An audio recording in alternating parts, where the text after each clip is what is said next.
Hey guys, so today I'm going to be showing a grip detail that I've been using for years and I've had a lot of success with it.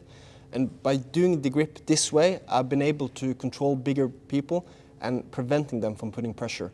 Because that's one of the annoying things when playing guard, is that people are able to control the space and eventually pressure you.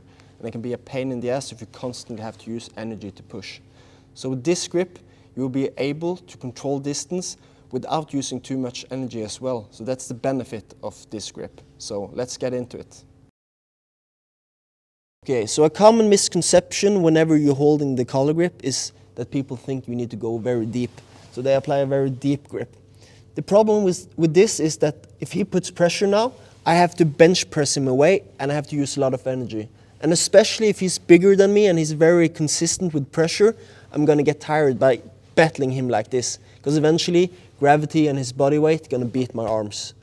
So what I like to do whenever I'm holding the collar grip and he's applying pressure is to not go too deep, but grab. I'm putting my finger on his neck and that's where I'm grabbing. So I'm not going too loose because then there's too much slack, and I'm not going too deep. So I'm putting my finger on his neck and then I'm making the grip. And now when he's putting pressure, what I'm going to do, I'm going to apply the teacup grip. So look. Whenever I'm doing the teacup grip, I'm only grabbing with 2 fingers. So it's almost like you're drinking tea, okay? So you're like this, so grabbing with 2 fingers, and then I'm gonna create this frame. So my goal is to put this into his throat. So look, I'm going here, and then I'm making this frame. If he starts to apply pressure now, he's gonna choke himself, so he can't. So the more he's pressuring into me, the more he's choking himself. And I'm not using any energy. If I'm like this and he's putting pressure, I have to bench press. But when I'm doing the teacup grip, try to put pressures, he can't, because he's gonna choke himself. So the important thing when you're doing this grip is that you have to always adjust. It's not like you can just make this grip and maintain it, because this is not a strong grip when he's going away, because it's very easy to break it. So I only apply this when he's putting pressure, okay? But if he were to go away, I'm going to make a strong and firm grip. Or if he were to start like breaking it, I'm going to make a strong grip. Because in order to break, he has to go away. So then I make a strong grip. But then if he starts to put pressure again, I'm going to adjust into the teacup grip and now into his throat. And he cannot apply pressure.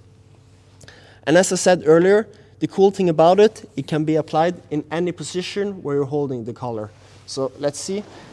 For example, in DeLaHiva, which is a very common guard to play. If I'm playing here, the same principle. I'm not going deep, because now if he's putting pressure, I have to use energy. So instead, I'm adjusting to the teacup grip and into his throat, and there's no way he can put pressure. So by putting pressure on his throat, the cool thing, independent of how much bigger or stronger he is, he's gonna feel it. So if we go against a guy that's much, much stronger and bigger, this is gonna be the weak part of him. So it doesn't matter, like he can be strong, but it's only going to choke him more. So it works against anyone. So you just go here, up to his throat. Same thing with collar and sleeve. He puts pressure into his throat. Or you play the reverse DeLaHiva, you grab, and now he puts pressure into the throat. If he goes away, strong and firm grip. One thing I want to mention though, because I see this happen quite a lot, people grab too low, and now it doesn't work as well because it's too much slack. So be very cautious about where you're grabbing. You grab, here you put your finger on the neck, and that's where you're grabbing. Because now I'm tight and I can really apply pressure into his throat. Okay, hope you like this. Hope you like the video.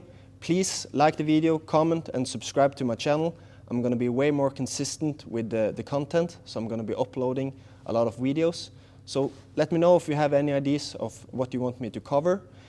And if you like my game and stuff, please check out smathisen.com.